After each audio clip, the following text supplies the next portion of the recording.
సింహం వారికి గనక చూసుకున్నట్లయితే ప్రస్తుతం మీకు లగ్నంలో కేతు ఉన్నాడు. 12వ భావంలో 2 శుభగ్రహాలు ఉంటూ 11వ స్థానంలోకి మీకు రాజ్యోకారకుడైన కుజుడు 11లోకి రావడం, అష్టమ శని, సప్తమంలో రాహు 2వ స్థానంలో, ధనస్థానంలో నీచపడుతున్నటువంటి శుక్రుడు. మరి ఈ పక్ష ఫలితాల్లో మీకు ఎలా ఉండబోతుంది, ఏ దేవతారాధన చేయాలి, ఎటువంటి విషయాల పట్ల మీరు జాగ్రత్తగా ఉండాలి అనేటువంటి అంశాలు చెప్తుంది నేనైనప్పటికీ చెప్పిస్తుంది సాక్షాత్ లలిత అమ్మవారిగా భావిస్తూ ఆ లలితాంబిక అమ్మవారి యొక్క అనుగ్రహం మీకు పరిపూర్ణంగా కలగాలని మనస్ఫూర్తి కోరుకుంటూ, ఇక్కడ గమనించినట్లయితే ఈ సింహం వారికి ప్రధానంగా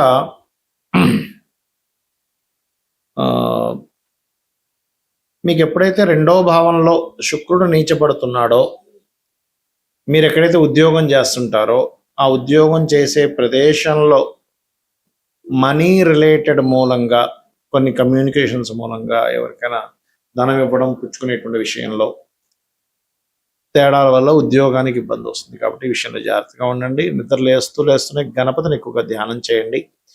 భూముల వల్ల లాభాలు ఉన్నాయి, విదేశీ సంబంధాలు కుదురుతాయి. అదేవిధంగా కాస్త ఉద్యోగ సంబంధించిన విషయంలో అష్టమంలో శని ఉన్నందుకు కొంత మార్పులు, నిందలు పడుతూ ఉంటారు.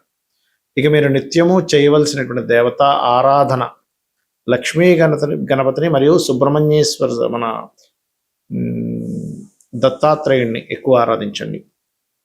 అయితే ఇక్కడ ఏంటంటే ఎప్పుడైతే రాశిలో కేతు ఉన్నాడో, ఒక రకంగా చెప్పాలంటే ఆధ్యాత్మిక సంబంధించినటువంటి కొన్ని విద్యలు కూడా నేర్చుకోవడం జరుగుతూ ఉంటుంది.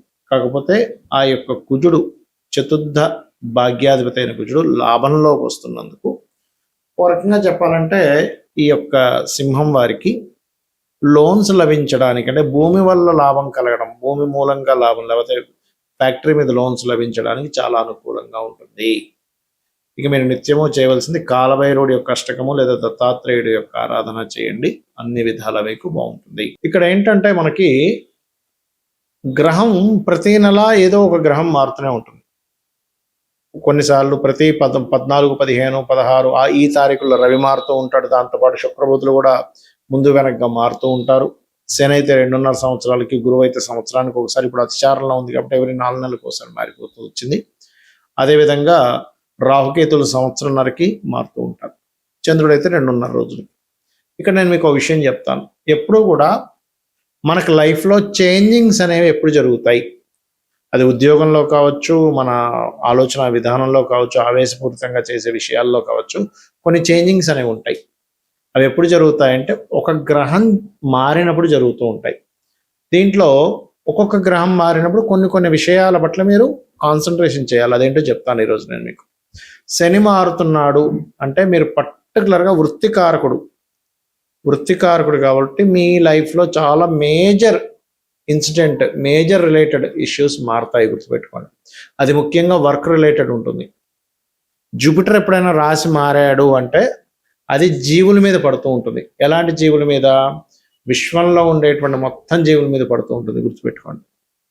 అదేవిధంగా ధర్మం మీద, జీవుల మీద. అందుకే చూడండి, గురువు అతిచారంలో, ఇప్పుడు మనకి గోచారంలో కర్కాటక రాశిలో ఉండడం వల్ల, అది కాలసర్ప యోగంలో ఉండడం వల్ల జీవులు అనేక మంది మరణించడం. అంటే ఎట్లాగా కొన్ని అధర్మపరంగా ఎవడో ఏదో పైకి తీసుకెళ్ళి ఒక అమ్మాయి తోసేయడం అనుకోండి, లేకపోతే చంపేయాలనుకోండి, లేకపోతే యుద్ధం, సీజ్ ఫైర్ అంటూనే ఒక మళ్ళీ యుద్ధం ప్రారంభించేసి మళ్ళీ చాలా మంది లక్షల ప్రజలు నష్టపోవడానికి, కోట్ల ప్రజలు ఇబ్బంది పడడానికి కారణాలు అవుతూ ఉంటాయి. జూపిటర్ ఇండివిజువల్ హౌస్లో మీకు ఒక ఫ్రూట్ఫుల్నెస్ని ఇస్తుంది, లగ్నం నుంచి భావంలో ఏ భావంలో మారింది దాన్ని బట్టి. అంటే ఒక విషయంలో చెప్పాలంటే గురువు కనుక బాగుంటే ఫ్రూట్ఫుల్ ఫలితాలు కూడా ఇస్తాడు అక్కడ. ఇక కుజుడు ఎప్పుడైనా మారాడు అంటే గుర్తుపెట్టుకోండి, అది కమ్యూనికేషన్స్ మీద, భూముల మీద ఎఫెక్ట్ చూపిస్తూ ఉంటుంది. భూములకు సంబంధించిన విషయంలో బాగా పెరగాల, తరగాల ఏమిటనే విషయం చూపిస్తూ ఉంటుంది. అదేవిధంగా ఉదాహరణకి రవి మారాడు అనుకోండి, మీ కీర్తి ప్రతిష్టలు, ప్రమోషన్ వస్తుందా లేదా, లేకపోతే సంతానం కలుగుతారా లేదా, ఇలాంటి విషయాలను అది మూమెంట్ చేస్తూ ఉంటుంది. చంద్రుడైతే ప్రతి 2.5 రోజులు మారుతూ ఉంటాడు. అది పెద్ద విషయం కాదు, అది మనస్తత్వం మీద, మీ లగ్నాన్ని బట్టి ఉంటుంది. ఇక శుక్రుడు, బుధుడు కనుక చూసుకుంటే, శుక్రుడు మీ ధన వ్యవహారాలు లేదా ఇంట్లో ఉండేటువంటి స్త్రీల విషయంలోని, అలాగే మీరు మీ లగ్జరీ రిలేటెడ్ వాహనం కొనుక్కోవడం, గృహం కొనుక్కునే విషయాలకి అది పాజిటివ్గా ఉంటుందా నెగిటివ్గా ఉంటుందా అని అర్థం చేసుకోవాలి. బుధుడు మీ విద్యా సంబంధించిన మీరు తీసుకునే డెసిషన్స్ మీద, అదేవిధంగా మీ ఐడియాలజీ మీద, దీని ప్రభావం చూపిస్తూ ఉంటుంది. రాహుకేతువులు మాత్రం పర్టికులర్గా రాహు మీకు ఒక ఆశ పుడుతుంది కానీ అది ఖచ్చితంగా నెరవేరుతుంది, లేకపోతే ఆశ వల్ల మీరు మోసపోతారా అని చెప్తుంది. కేతువు కొన్నిటిని కట్ చేసుకుంటూ ముందుకు వెళ్ళిపోవాలని, కొన్ని విషయాలకి కొన్ని కట్ అయిపోతుంటాయి మన లైఫ్లో. అంటే కొన్ని బంధాలు కట్ అవ్వచ్చు, కొంత ఆఫీస్ నుంచి ఇంకో ఆఫీస్ మారచ్చు, లేనట్లయితే కొన్ని వ్యసనాలు వదిలేయచ్చు, లేదా కొన్ని వ్యసనాలకి కనెక్ట్ అయిపోవచ్చు, మనిషి చెప్పలేము, అలా ఉంటూ ఉంటుంది. బట్ ఏదైనా సరే డిటాచ్మెంట్ కేతు ఇస్తూ ఉంటాడు. అయితే ఎప్పుడైనా ఒకటే గుర్తుపెట్టుకోండి, మీకు గ్రహస్థితి బాగుండాలి అంటే ఏ గ్రహం మారితే ఆ గ్రహానికి సంబంధించిన దానం ఇవ్వండి. ఫస్ట్ ఆఫ్ ఆల్ గుర్తుపెట్టుకోండి. లేదా ఆ గ్రహం ఏ గ్రహంతో కలుస్తుందో దానికి సంబంధించిన దానం ఇవ్వండి. అలా ఒక్కొక్క గ్రహానికి చూసుకుంటే రవి అయితే సూర్యుడు, చంద్రుడైతే చంద్రుడు 2.5 మారుతూ ఉంటాడు కాబట్టి పర్లేదు, శివాభిషేకం చేసుకోమంటుంటారు. అందుకే ఎందుకంటే చంద్రుడు 2.5 రోజులకు మారుతూ ఉంటాడు, రోజుకో నక్షత్రం మారుతూ ఉంటాడు. శివాభిషేకం చేసుకోవడం వల్ల చంద్రబలం పెరుగుతుంది. కుజుడైతే కందులు, బుధుడైతే పెసలు, శుక్రుడైతే బొబ్బర్లు, గురువైతే శనగలు, శని అయితే నువ్వులు, రాహు అయితే మినువులు, కేతు అయితే ఉలవలు దానంగా ఇవ్వాలి. గుర్తుపెట్టుకోండి. ఇవి గనక మీరు గ్రహం ఎప్పుడు మారుతుంది అనేటువంటిది మీరు గూగుల్లో సెర్చ్ చేసినా తెలుస్తుంది.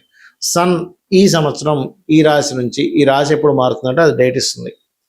చాట్ జీపీటీ కూడా ఇస్తుంది, లేదా మీరు పంచాంగంలో చూసుకున్నా కూడా కనబడతాయి. పంచాంగంలో చాలా స్పష్టంగా ఏ గ్రహం ఎప్పుడు మారుతుంది అనేటువంటిది ఇస్తూ ఉంటారు. ఆ రకంగా మీరు చూసుకుంటూ ఉండాలి. గుర్తుపెట్టుకోండి. ఇలా చూస్తూ మీరు నిత్యము కనుక మీ యొక్క పూజా గదిలో నిత్య దీపారాధన ముఖ్యంగా అలవాటు చేసుకోండి. నిత్యము ఒక ఆలయానికి వెళ్ళడం, మీ ఇంటికి దగ్గరలో ఏ ఆలయం ఉంటుందో చాలా దగ్గరలో ఉండే ఆలయానికి వెళ్ళడం ప్రాక్టీస్ చేయండి. ఫస్ట్ ఆఫ్ ఆల్ రోజు ఆలయానికి వెళ్ళడం వల్ల పిశాచ యోగాలు పట్టవు. మనకు గుర్తుపెట్టుకుని పాయింట్ నెంబర్ 1. ఎందుకంటే మన గ్రహస్థితి ఒక ఎత్తు అయితే పిశాచ యోగాల వల్ల మన ఆలోచన విధానము, మన అలవాట్లు, మన అడిక్షన్స్ ఇవన్నీ జరుగుతూ ఉంటాయి. అది క్లియర్ అవుతుంది. గుర్తుపెట్టుకోండి. ఇలా చేయండి. ఖచ్చితంగా మీకు మీ యొక్క జీవితంలో ఏదైతే ఇబ్బంది పడుతున్నారో ఆ ఇబ్బంది నుంచి క్లియర్ అవుతుంది. అలాగే సంవత్సరానికి ఒకసారి అయినా, 6 నెలలకు ఒకసారి అయినా క్షేత్ర దర్శనం చేసుకోండి. అయితే ఎప్పుడు కూడా మీరు దానం ఇచ్చేటప్పుడు గుర్తుపెట్టుకోండి, దానంతో పాటు వస్త్రం కూడా ఇవ్వాలి. అంటే గోధుమలు ఇచ్చేటప్పుడు ఆరెంజ్ కానీ రెడ్ కలర్ వస్త్రం కానీ, బియ్యం ఇచ్చేటప్పుడు వైట్ కలర్ వస్త్రం ఇవ్వాలి. కందులు ఇచ్చేటప్పుడు కూడా ముదురు రెడ్ కలర్ ఇచ్చినా పర్లేదు, కందులు దానం ఇచ్చేటప్పుడు. అదేవిధంగా పెసలు కనుక దానం ఇచ్చేటప్పుడు మీరు గ్రీన్ అంటే మన గ్రీన్ కలర్ వస్త్రం బ్లౌజ్ పీసెస్ ఇవ్వచ్చు, లేదా మీరు ప్యాంట్ చొక్కా, షర్ట్ చొక్కా ఇస్తాను, మీ ఇష్టం అది. అలాగే గురువు అనుకోండి yellow colour or cream colour, శని అనుకోండి బ్లూ ఆర్ బ్లాక్ కలర్స్. అదేవిధంగా రాహు అయితే సిమెంట్ కలర్, కేతు అయితే మల్టీ కలర్, ఈ కలర్స్ ఇస్తుండాలి. ముఖ్యంగా మీరు శుక్రుడు అయితే వైట్ కలర్, మళ్ళీ again pink are white colours కూడా ఇవ్వచ్చు. అయితే ఇక్కడ ఏంటి, చాలా మంది దానం ఇచ్చే విషయంలో కొంత సంశయాలు కొన్ని ఉన్నాయి. ఎలా అంటే, ఏమండి మేము గుళ్ళో మూలన పెట్టేసి వెళ్ళిపోతే మాకు ఆ దానం పనిచేస్తుందా అని అడుగుతారు. మీరు మీ అకౌంట్లో డబ్బు వేయాలనుకోండి, మీ ధనాన్ని తీసుకెళ్లి బ్యాంకులో ఒక మూలన పెట్టేసి వస్తే మీ అకౌంట్లోకి వెళ్తుందా? వెళ్ళదుగా. మీరు అకౌంట్ నెంబర్ చెప్తారు, మీ పేరు చెప్తారు, ఎంత అమౌంట్ చేస్తున్నారు చెప్తారు, ఏ అకౌంట్లోకి వేయాలో చెప్తారు కదా. అలాగే దానం కూడా మీరు ఇచ్చేటప్పుడు ఏ పర్పస్ మీద ఇస్తున్నారు, ఏ అభివృద్ధి అవ్వడం కోసం ఇస్తున్నారు, మీ పేరు గోత్రం చెప్పి ఇవ్వాలి. అలా కాదండి, కొంతమంది ఏమంటారంటే ఏమైనా గోవు పెట్టచ్చా? గోవుకి పెట్టచ్చు, కానీ ఈ పదార్థాలు కాదు. గోధుమ రవ్వ పెట్టచ్చు, బియ్యం పిండి పెట్టచ్చు, లేకపోతే క్యారెట్స్ పెట్టచ్చు కందులు బదులుగా, పెసలు బదులుగా ఆకుకూరలు తినిపించవచ్చు, నువ్వులు బదులుగా బెల్లం పెట్టచ్చు, మినుములు బదులుగా ఉండలు పెట్టచ్చు, ఉలవలు బదులుగా గ్రాసం పెట్టచ్చు. ఇలాగా శుక్రుడికి బొబ్బర్ల బదులుగా మనం తీపి చపాతీలు పెట్టచ్చు. అంతేగాని ఈ పదార్థాలు డైరెక్ట్ పెట్టడం కంటే కూడా అలా పెట్టడం అనేటువంటిది మంచిది. అన్ని విధాలు మీకు బాగుంటుంది.